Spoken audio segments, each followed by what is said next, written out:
Assalamu alaikum wa rahmatullahi wa barakatuh. Good day, grade 9s. Today we will be revising the beginning of the revolution. So the beginning of the revolution, and here we have as well Europe's scientific revolution and the changes that occurred during the 16th and 17th centuries. The scientific revolution was the most striking. There were many revolutions. There was the medicine revolution. There was the art revolution. All of those factors in culture were part of this Europe's revolution, but the scientific one was the most striking because the scientific one was going to enhance the humans. We're going to move them forward in the generation from their thinking and how they thought and how things were calculated. It was mainly in two fields, science and technology. The revolution affected the way the Europeans perceived themselves and the world around them. So perceived, it's the way they saw themselves and the way they saw themselves in the world and the world around them. Now we come to a very specific and essential question. What were the foundations of the scientific revolution? What was it based on? It says here, during the Middle Ages, scientists depended on previous ancient authorities, such as Aristotle.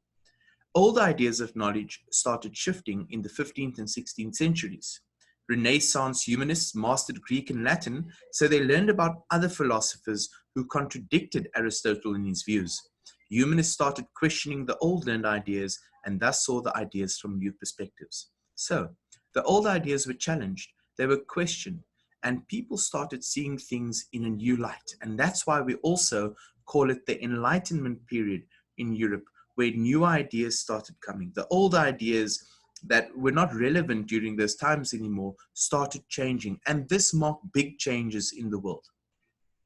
Scientific activity was stimulated by accurate calculations, careful observations, and specific measurements. So people didn't just want to believe what they were taught anymore. They wanted evidence. They wanted calculations. They wanted things to be observed, and they wanted specific measurements. The telescope and microscope were invented, which also helped in attaining new scientific discoveries. The printing press helped spread new ideas. Also take into account and remember that the printing press also helped for people to become literate and to know about new things, and as well as reading. So works of ancient mathematicians were also rediscovered. Discoveries in astronomy, medicine, and chemistry marked the era as well.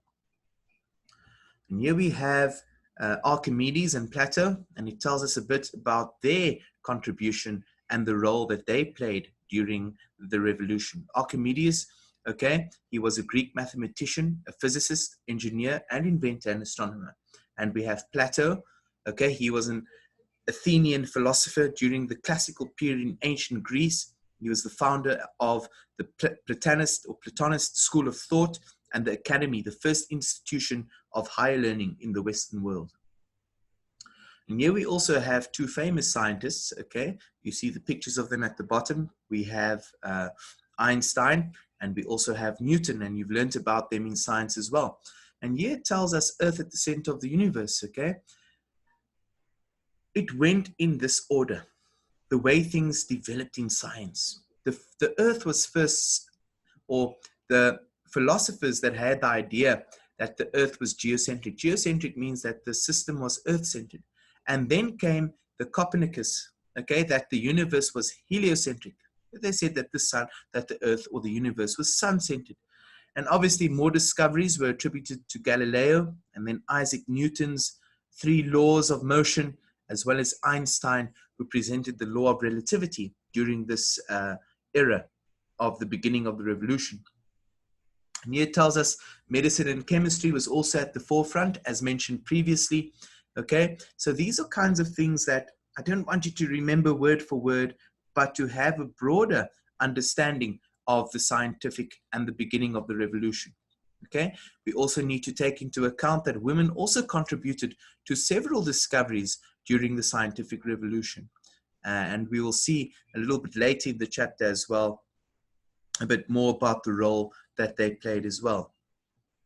Right, for part of your revision, I would like you to also go and reread pages 112 and 113, as well as the activities. And you will see in the other lessons, I would like you to read over the Enlightenment period in Europe, as well as the French Revolution, what caused the French Revolution, and also the part of the American Revolution and how their independence came about. So thank you, grade 9s. I know we are finished with the book, but keep revising so that in grade 10 you will have a better understanding of the history and the social studies that you will do. Assalamu alaikum wa rahmatullahi wa barakatuh. Good evening, grade 9s.